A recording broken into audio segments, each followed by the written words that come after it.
매일 성경과 함께하는 오늘의 큐티 시간입니다. 5월 27일 오늘의 말씀은 사도행전 12장 1절에서 25절입니다.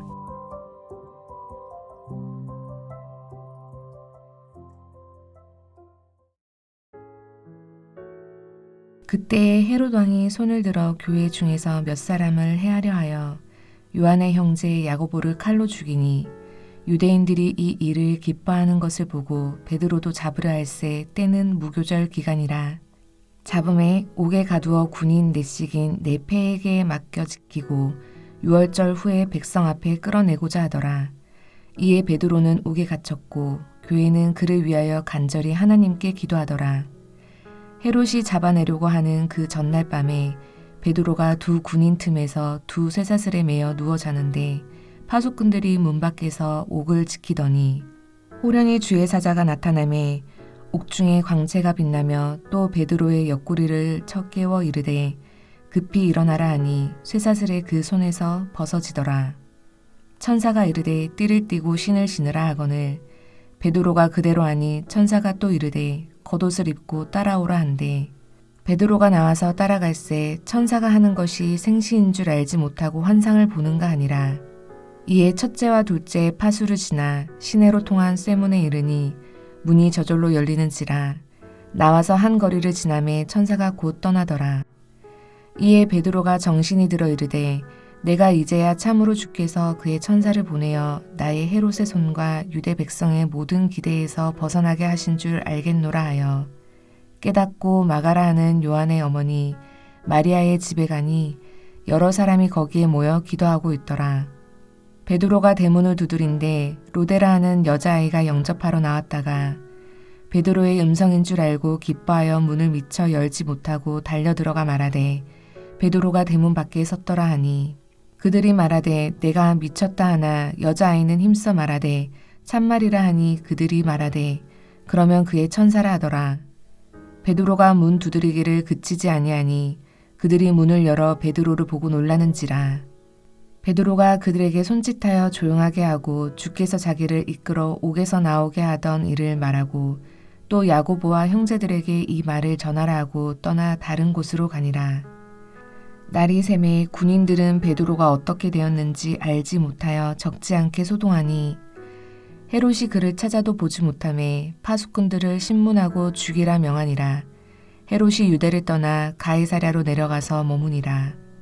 헤롯이 두로와 시돈 사람들을 대단히 노여워하니 그들의 지방이 왕국에서 나는 양식을 먹는 까닭에 한 마음으로 그에게 나아와 왕의 침소 맡은 시나 블라스도를 설득하여 화목하기를 청한지라.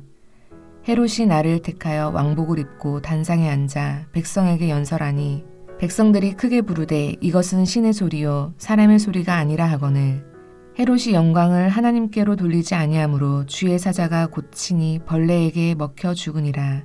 하나님의 말씀은 흥왕하여 더하더라. 바나바와 사울이 부조하는 일을 마치고 마가라 하는 요한을 데리고 예루살렘에서 돌아오니라.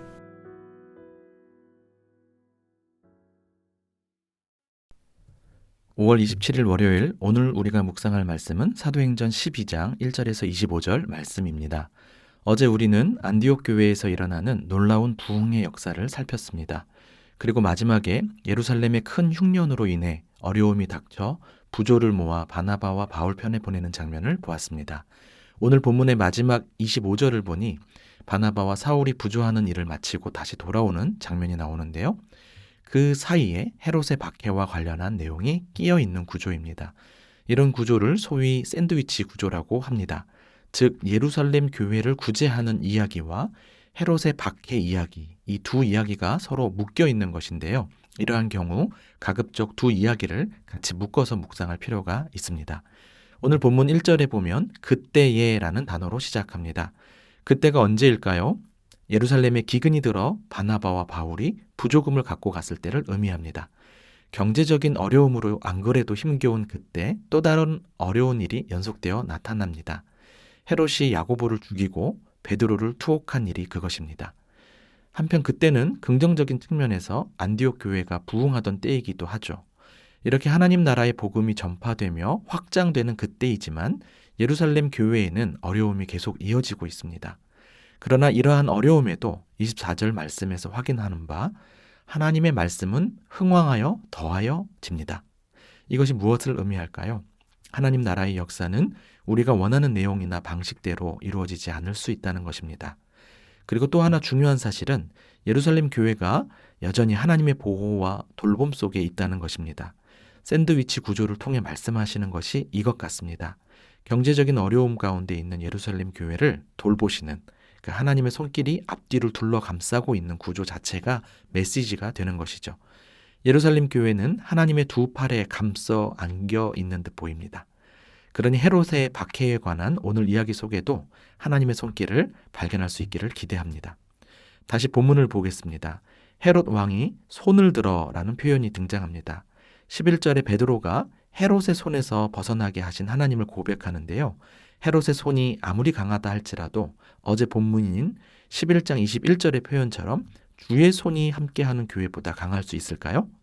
사실 손을 들어라는 표현은 출애굽 사건을 떠올리게 하는 표현이기도 합니다. 하나님께서 애굽을 10가지 재앙을 치실 때 자주 반복되어 나타나는 표현입니다. 헤롯이 아무리 손을 들어봤자 하나님이 당신의 손을 들어 치시면 끝입니다. 오늘 이야기 결론부인 23절을 보시면 이 일이 확인이 되죠. 주의 사자가 곧 치니 벌레에게 먹혀 죽으니라. 한껏 힘과 위용을 과시하던 헤롯의 말로가 벌레보다 못한 상태가 돼버리죠. 그러니 우리가 주목해야 할 손은 하나님의 손입니다. 다른 손을 두려워하거나 기죽을 필요가 없습니다. 하나님의 손이 저와 여러분을 보호하시고 인도하실 것을 믿고 기도하며 사는 우리의 삶이기를 축복합니다. 오늘 본문엔 출애굽과 관련된 용어들이 자주 나타나고 있습니다. 6절에 밤이라는 표현, 그리고 7절에 급히 일어나라는 표현, 그리고 8절에 띠를 띠고 신을 신으라 라는 말씀은 각각 출애굽기 12장 11절 12절을 상기시키는 표현입니다. 다시 말해 베드로가 투옥되었다가 풀려나는 사건을 일종의 출애굽 그림으로 묘사하는 것이죠. 구약 이스라엘 백성을 향한 출애굽이 베드로 개인에게 재현되고 있는 것입니다. 바로의 손에서 구원하신 하나님은 오늘도 여전히 죄악된 세상의 손으로부터 우리를 구원하십니다. 잘 아시듯 출애굽 과정의 하이라이트는 어린 양을 잡아 문설주에 피를 발라 장자의 죽음을 넘어가게 하신 부분이죠. 이를 유월절로 지키며 출애굽을 기념했던 것을 기억하실 것입니다. 그렇다면 오늘날의 출애굽, 즉 새 출애굽은 어떤 방식으로 이루어질까요? 맞습니다. 유월절 양이신 예수님의 죽음과 부활을 통해 경험하게 되는 것이죠. 놀랍게도 오늘 본문에서 예수님의 고난과 죽음을 가리키고 있는 듯한 표현들 역시 자주 등장합니다. 특히 사도행전의 전편인 누가복음의 표현들과 연결이 되는데요. 앞서 살펴본 손을 들어라는 표현은 누가복음 20장 19절에 나옵니다. 예수님을 잡고자 하되라고 한 부분이 요 같은 용어입니다. 또한 체포를 표현하는 3절에 잡으려는 누가복음 22장 54절과 동일하고요. 2절에 야고보를 죽인 이야기가 나오는데요. 죽이다라는 단어 역시 누가복음에 자주 등장합니다. 예수님이 무교절 기간에 체포됐던 것처럼 베드로 역시 그 기간에 체포됩니다. 성경 저자가 어느 정도 이를 의도했는지 정확히 모르겠지만 오늘 베드로가 풀려나는 사건이 출애굽이라면 그 전에 야고보가 죽고 베드로가 체포되는 장면은 유월절 어린 양 예수님이 잡혀 죽는 것을 묘사해 주는 듯 보입니다. 다시 말해 오늘날 우리 모든 성도들과 교회들이 각 상황에서 하나님의 출애굽을 여전히 경험할 수 있는 근거가 바로 유월절 어린 양이신 예수님의 십자가 죽음에 있다는 것입니다. 사실 오늘 본문 내용은 내용도 많고 묵상할 부분도 많이 있습니다만 저는 여러분과 출애굽에 포커스를 맞추어 몇 가지 더 말씀드리고 마무리하려고 합니다. 감옥에서 풀려난 베드로는 마가의 어머니 집에 찾아가서 자신이 풀려난 사실을 전하죠. 그리고 17절 하반절에 또 야고보와 형제들에게 이 말을 전하라 하는 말씀을 전합니다. 자신의 소식을 전하고 그 소식을 또 다른 이에게 전하라고 하는 것이죠. 자신의 출애굽 사건을 통해 드러난 하나님의 역사가 자신뿐 아니라 교회에도 동일하게 역사할 것임을 전해서 위로와 안위를 얻게 했을 것입니다. 우리 역시 하나님의 출애굽을 경험하지 않았나요? 우리가 구원받은 이야기, 또 우리의 여러 삶의 정황에서 하나님을 만난 이야기를 계속 전하면서 우리 주변에 계속해서 새로운 출애굽이 일어나기를 기대합니다. 하나만 더 살펴보겠습니다. 헤롯은 야고보도 죽이고 베드로도 죽이려고 했습니다. 그런데 베드로가 탈옥하자 19절에서 볼 수 있듯 그를 지키던 경비병 16명을 죽여버립니다. 또한 두로와 시돈 사람들과의 관계에서도 어떤 문제로 인해 대단히 노여워하는 모습이 20절에 나타나는데요. 결국 이들은 헤롯의 살기가 두려워 화목하기를 청합니다. 아마도 헤롯은 이를 통해 무언가를 크게 얻어냈을 것이고 또 자신의 힘에 도취되어서 날을 잡고 백성들에게 연설을 합니다. 이때 사람들이 신의 소리라고 추앙하는데요. 마치 자신이 생사를 주관하는 신인 줄 제대로 착각하고 있는 상황입니다. 이에 주의 사자가 바로 쳐서 벌레에 먹혀 죽게 하죠. 여기 표현된 사자가 헬라어로 앙겔로스로 8절에 베드로를 탈옥하는 데 도왔던 천사와 같은 단어입니다.